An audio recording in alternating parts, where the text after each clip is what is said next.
Bonjour et bienvenue à tous sur l'antenne de Radio Air d'Otan pour J'adore ce que vous faites, animé par Xavier.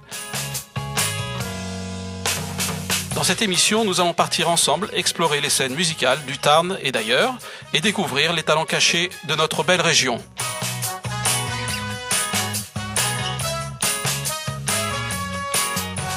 Alors venez, suivez-moi et partons à leur rencontre.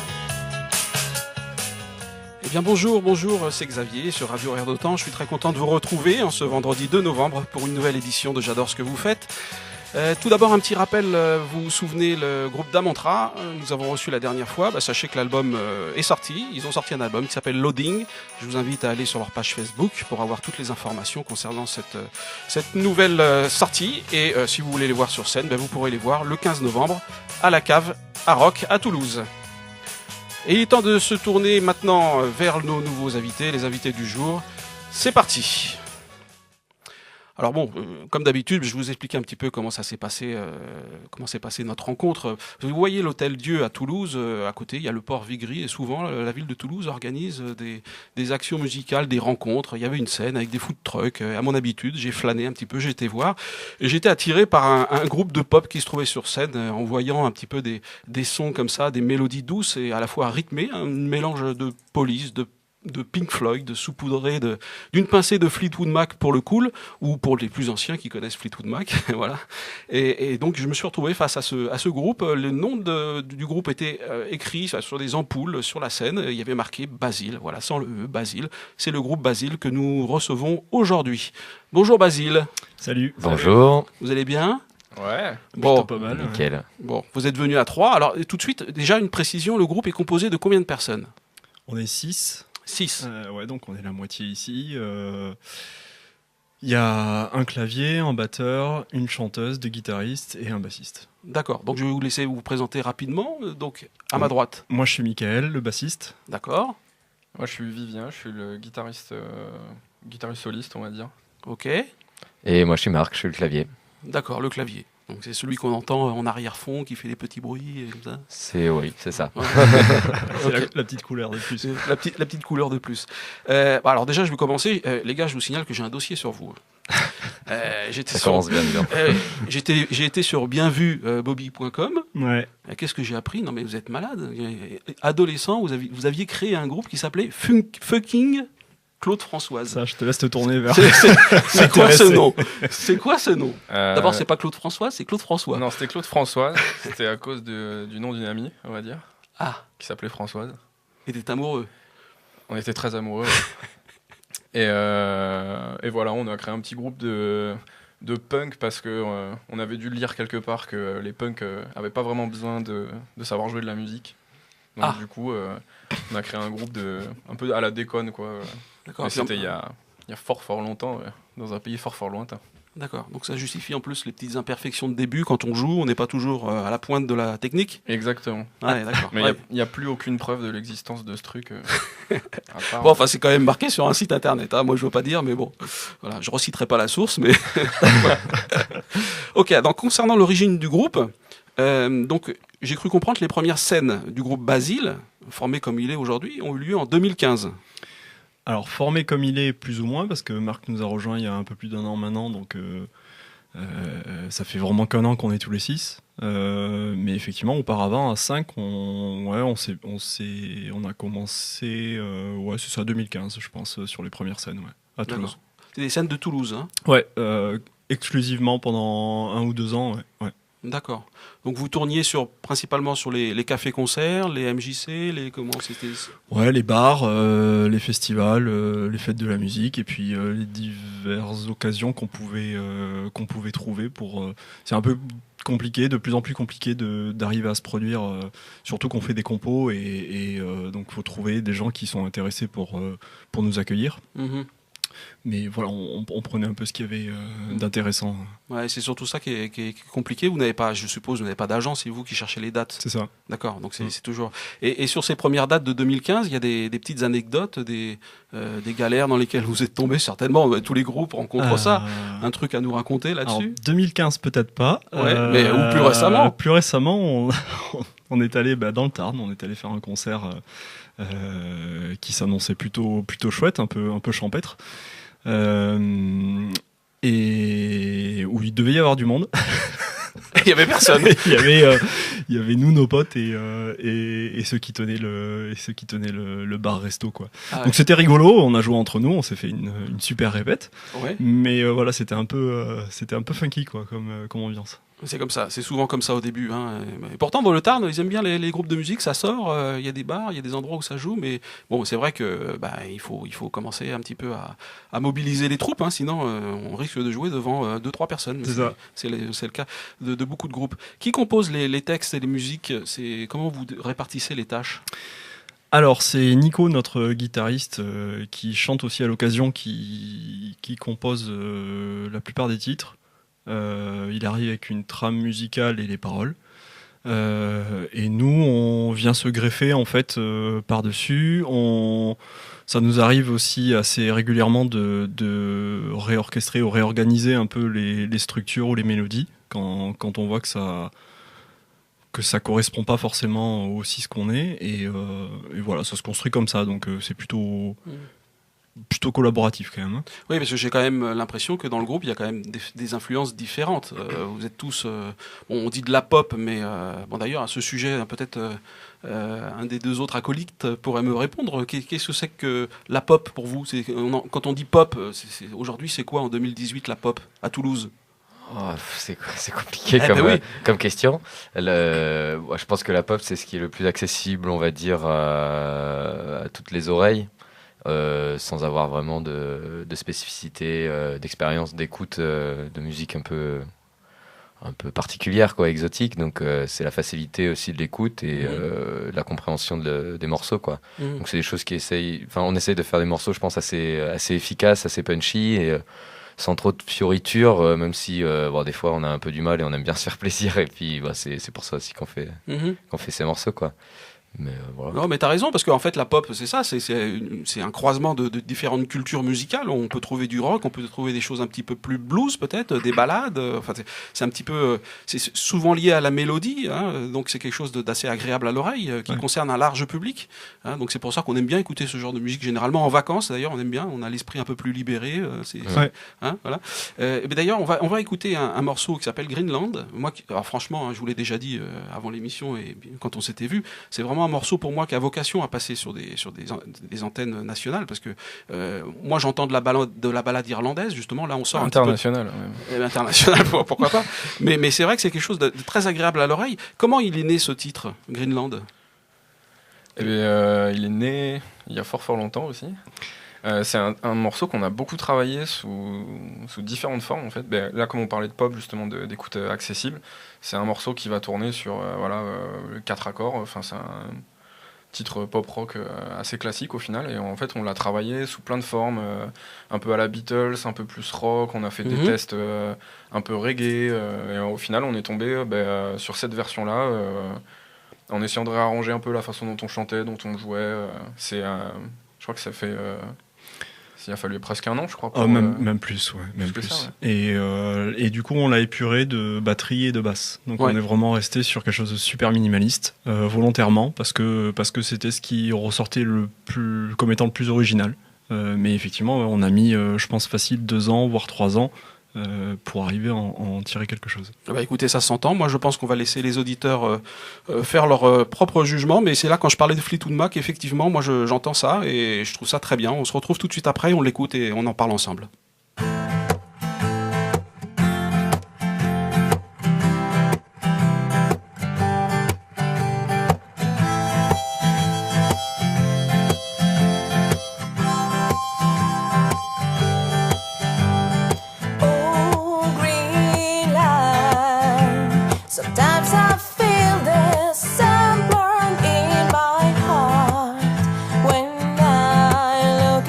Shine.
Vous écoutez J'adore ce que vous faites sur Radio Air d'Otan.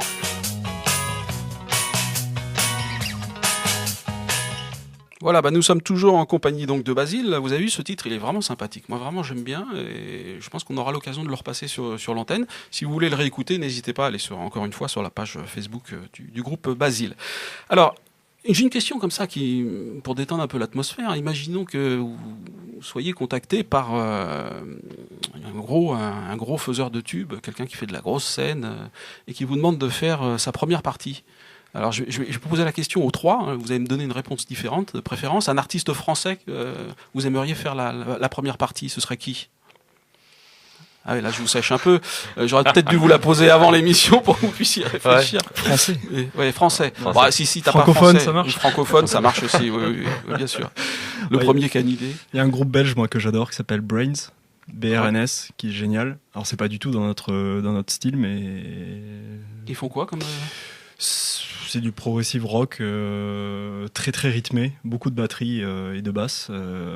Et bon, ça collerait pas du tout, mais voilà. Oui, en première partie. Pour les rencontrer, je serais vraiment. Après, des fois, le décalage peut être vachement intéressant aussi. Mm-hmm. Mais on chaufferait pas la salle comme il l'attendrait, je pense. Mais bon, ça permettrait d'organiser une rencontre en tout cas. Ouais, c'est ça. Et pour les autres alors? Moi, j'ai un groupe, je crois qu'ils sont suisses, mais je suis pas sûr. Ça s'appelle Putz Mary. Oui, d'accord. Et c'est un peu indescriptible. C'est du rock, un peu blues. Il y a une façon de chanter exceptionnelle, des guitares vraiment. Enfin, les compositions sont vraiment énormes, quoi. Ils ont sorti un album là, il y a un mois, quelque chose comme ça, leur dernier, là, qui est vraiment exceptionnel. Je trouve. C'est vraiment un groupe qui a vocation à monter beaucoup, à mon avis. D'accord. Et faire une première partie avec eux, ça serait cool. Ouais, on voit que la culture pop est quand même assez. En tout cas, européenne pour vous, pour l'instant. Alors, toi, je te préviens, si tu me réponds Céline Dion, ça marche pas. Hein. Bon, pourtant. Linda Lemay, du coup. Linda Lemay, bon. Non, sérieux ? Non, moi, je ferais bien Stupéflip. C'est quoi ? C'est un genre de hip-hop, c'est assez barré.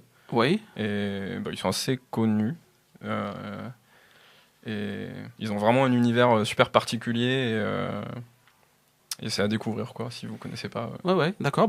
Mais c'est là où on voit effectivement les influences internes de Basile. On voit bien que les trois références que vous citez, c'est trois genres de musique différentes. Donc effectivement, ça peut, quand on compose, on fait des textes et de la musique, ça peut donner quelque chose de pas mal. Nous, on croit dans le groupe Basile, c'est pour ça qu'ils sont aujourd'hui avec nous. Alors, justement, sur l'origine du nom Basile, parce qu'il faut quand même préciser d'où ça vient, ça, Basile, parce qu'on a bien des idées, mais qui a trouvé ce nom et pourquoi ? Moi, j'étais pas là, vas-y, je te laisse répondre. Encore une histoire à la con. Un de moins, ça c'est fait. C'est compliqué parce qu'en fait, on a eu plusieurs noms, mais ils sont souvent connotés, en fait, et tu les associes facilement à des styles musicaux. Oui. Je fais une parenthèse, mais du coup, on n'est pas pop exclusivement, en fait. On se dit pop rock parce qu'en fait, il y a vraiment différents styles dans nos chansons. Et c'est pour ça que c'est difficilement qualifiable. Et on trouvait à l'époque que le nom Basile justement avait pas de connotation particulière. Donc ça c'était voilà, c'est pour ça qu'on est resté là-dessus. Après, dans l'histoire et l'origine du nom, je crois que c'est le nom du chat mort.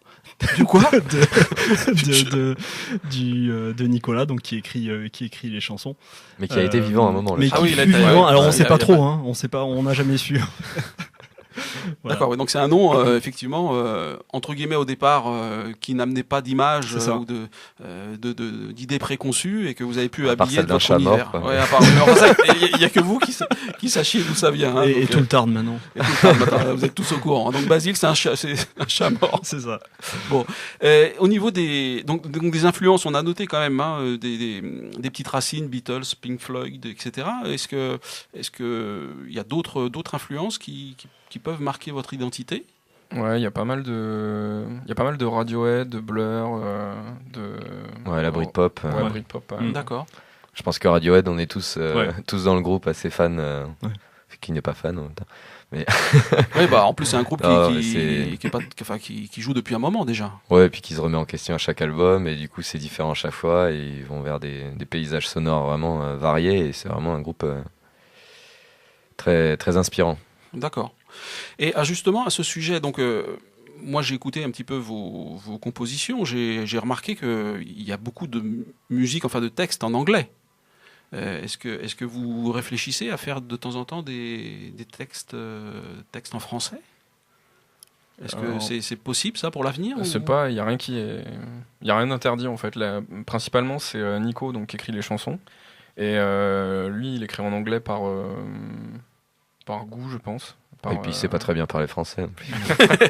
Je crois que l'anglais non plus en fait. C'est ça. Ouais, en français ça peut être une autre langue aussi. Hein, mais du coup il y a une chanson en espagnol. Il y a une chanson en espagnol qui est en préparation. Et après il n'y a pas vraiment de limitation sur chanter en français ou en anglais. Oui, d'ailleurs, en espagnol, ça peut être une piste, puisque je précise quand même que la chanteuse est d'origine colombienne. D'accord ? Donc, on pourra très bien imaginer des compositions en espagnol. D'accord. Bon, ben voilà, donc une piste de travail en français, en espagnol. Pourquoi pas ? Ok.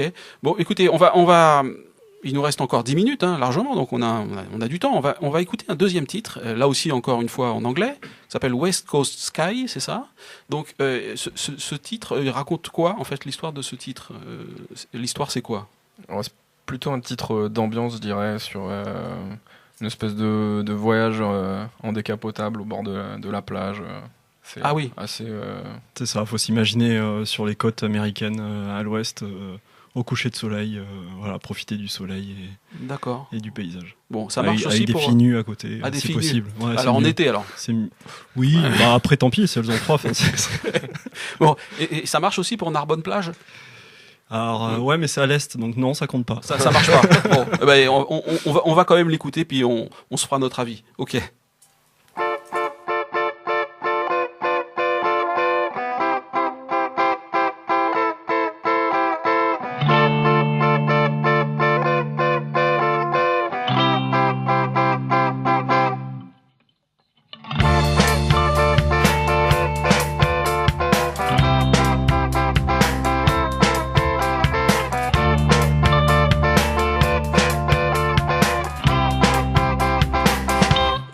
Life to be easy when no one can know. You just want to be happy, living alone. If the world can't understand it, I need to try. In the summer till the end, I'm waiting for.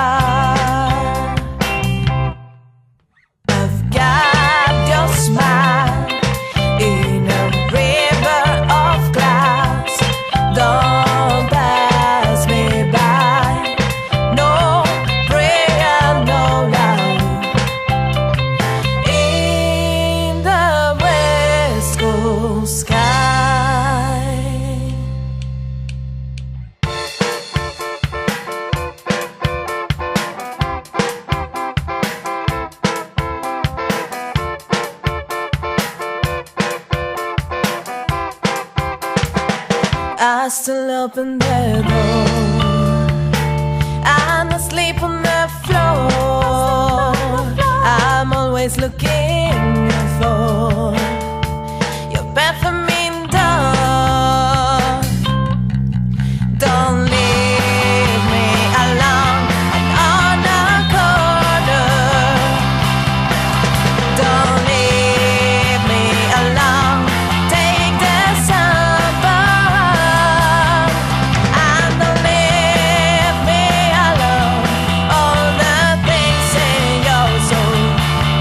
I've been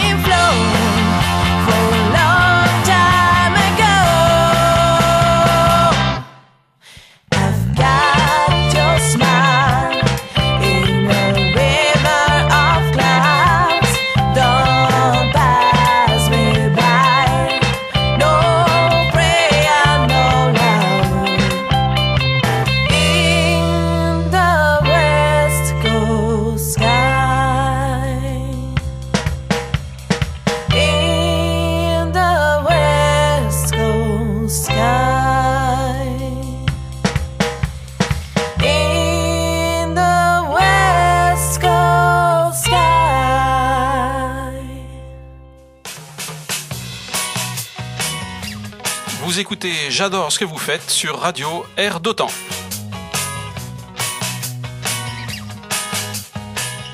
Oui, alors Michael me disait justement que le succès de ce morceau, c'était la basse. Oui, oui. Ouais, et je Comme, rappelle quand comme même beaucoup que... de morceaux de Voilà. Basile. Hein. Et je rappelle que Michael est le bassiste. Hein. Bon, non, ça, il est agréable. C'est vrai que c'est Faut une autre l'objectivité ambiance. des fois. Ouais. Oui, bah, t'as raison. Et on n'est jamais mieux servi que par soi-même, c'est vrai. Alors, bon, nous sommes toujours avec Basile, donc je rappelle quand même que c'est un groupe, pour ceux qui auraient raté le début, qui a participé au concours Emerganza. Donc, Emerganza, c'est un concours international de détection de groupes à travers le monde. Donc, ils ont fait une belle prestation. Ils sont allés au 2e tour quand même de ce concours et ils ont joué dans la foulée au Capitole à Toulouse, vous connaissez tous. D'ailleurs, vous avez sur la page Facebook, je crois que c'est la photo qu'on voit. Vous êtes sur la plage, sur la place du Capitole, et vous avez joué aux Connexions Live. Je crois que c'était le 27 septembre dernier. Ça s'est passé comment d'ailleurs? C'était C'était cool. Très bien. C'était Ouais, magique. L'ambiance était chaude, j'imagine. ouais c'était vraiment sympa. La sono est super. L'orga était vraiment cool. C'est un lieu où il y a il y a tous les noms affichés sur les murs et il y a beaucoup de grands noms. Ça fait un peu rêver, quoi. Puis c'est une salle qui est pas trop grande non plus. C'est un peu intimiste. Oui, Puis il y a eu beaucoup d'alcool dans les loges aussi, donc c'est important ça. Ah, ça c'est vrai. Ça, c'est... On a dégommé le mini-bar. Ça y est, il commence à parler comme Mick Jagger, donc c'est il est sur la bonne voie. Non, c'est vrai que c'est une scène de référence, le Connexion à Toulouse. Ouais. Et d'ailleurs, au niveau des projets, est-ce que j'ai cru entendre parler qu'il y aurait peut-être dans les tuyaux un album pour le début d'année? Ouais, on prévoit de réenregistrer, de repasser en studio début d'année prochaine, je pense. Donc quand est-ce que ça va sortir, je sais pas trop, mais l'objectif c'est qu'au printemps, du coup, on reparte sur de nouvelles dates avec des nouveaux titres enregistrés. Ouais. D'accord. Donc début 2019, un nouvel album. Si vous avez besoin de voir Basile en concert, ou si vous tenez les cafés-concerts, pourquoi pas. Si vous avez besoin de faire un showcase, je pense à certaines marques de magasins de culture qui organisent des showcases. Si vous nous écoutez et que vous voulez mettre Basile sur scène en promo, ils sont disponibles. Si vous avez des festivals, des MJC, n'hésitez pas à les contacter sur la page Facebook. Même vous pouvez aller sur la page J'adore ce que vous faites avec un C apostrophe et vous aurez tous les liens pour vous permettre de rentrer en contact avec eux. Bon, on va faire un petit jeu. Il nous reste 5 minutes, donc on va faire un petit jeu rapide. C'est quelque chose de rigolo. Une réponse chacun. Si vous étiez quelqu'un de connu, vous seriez qui? Alors le premier, Ok. quelqu'un que vous admirez. Alors ça peut être un artiste, ça peut être un acteur, ça peut être. Moi, j'étais super fan de Kofi Annan quand j'étais petit. Ah oui. Ah, c'est bizarre ça. Ouais, je voulais être diplomate et tout. Mais C'est vrai que j'ai raté. physiquement, il y a un truc. La barbe peut-être. Non, mais quand j'avais 12 ans, j'avais l'impression que c'était le magicien qui empêchait tout le monde de se taper sur la gueule. Ah Je trouvais bien. ça super cool. Ah, c'est bien. C'est Voilà. bien. Ah bah déjà, c'est bien d'avoir des modèles comme ça étant jeune. C'est vrai que c'est assez sympa. Ok. Et les autres alors c'est. Bon, moi, j'aimerais bien être moi dans 10 ans, parce que je pense qu'on sera connus. Donc, Ah oui, forcément. Bon, bonne réponse. Bonne Ouais, réponse. Pas mal. on est très modeste dans le ouais. groupe. Donc, Oui, vous l'avez bon, pas remarqué. au début on se prend pas au sérieux, c'est après que ça devient plus dangereux. Ouais, je suis toujours ultra impressionné d'artistes qui sont multi-compétences, qui sont capables de maîtriser plusieurs instruments, de maîtriser plusieurs arts même. Il y a un mec là que j'écoute en ce moment, enfin qui est très connu, hein, mais qui du coup est très riche à ça, c'est Chili Gonzalez. Et le gars est à la fois capable d'être pédagogue, d'écrire des trucs de fou. de Warner, là. C'est La souris des Warner. Speedy Gonzalez. Ah ouais, non. Ah, c'est pas le même. Ah non. C'est son grand frère, Ouais. je crois. Reste sur Kofi Annan, toi, peut-être. Ouais, c'est mieux. Ok. Bon, bah écoutez, c'est un petit tour. Juste une question pour tous les trois. C'est pour rigoler, pour terminer. Si vous gagnez au loto, là demain, vous sortez, vous gagnez au loto, qu'est-ce que vous faites? Oh, moi, je quitte Basile. Moi, je change de clavier dans Basile. Voilà. Bon, bah que des trucs sympathiques alors. Bon, attends, parce que Vivien, apparemment, il fait rien, lui, il continue à bosser. Et... Ah, moi, je pense que si je deviens riche, je vais me coucher. Ah bon, ils sont vraiment bizarres ces mecs. Je sais pas ce qu'ils sont venus faire, mais bon. Ah non, mais c'est ça le luxe. oui. Tu vas dormir. Ah bon, bah Oui, non, vous mais allez bosser, quoi. chacun a le sien. Hein, mais bon, voilà, ok. Bon, écoutez, moi je vais vous passer la parole pour le mot de la fin. Peut-être que vous êtes arrivé chez nous là, il nous reste 2 minutes. Qu'est-ce que vous avez à dire? Qu'est-ce que vous allez faire en sortant du studio? Bah, je pense déjà un grand merci de nous avoir accueillis. C'était cool. Bah non, c'est normal. Hein. C'était une première enregistrement radio. C'était vraiment sympa. Oui, s'il y a des collègues historiens qui nous écoutent, il faut noter la date. C'est notre première radio. Bon, voilà, donc c'est une petite pierre blanche. Ok, en tout cas, nous, on vous remercie d'être passé dans les studios. Ça a été un vrai plaisir. Vous pouvez être sûr qu'on continuera à vous suivre, à passer vos titres. Et puis, si vous avez de l'actualité, n'hésitez pas non plus à nous informer de la suite. Il n'y a pas de problème, on sera toujours à vos côtés. Donc, c'était le groupe Basile, originaire de Toulouse. Et on a été très contents de les recevoir. Merci en tout cas à Rémi pour cette édition de J'adore ce que vous faites. Rémi qui était à la technique avec nous. C'était donc J'adore ce que vous faites, consacré au groupe Basile, animé par Xavier. La rediffusion de cette émission dans 15 jours à 17h30. Et vous pouvez aussi aller sur radio-airdotan.fr. Laissez vos commentaires sur la page Facebook de l'émission. Et pour ma part, je retourne faire de nouvelles découvertes musicales. Et vous savez quoi ? J'adore ce que vous faites.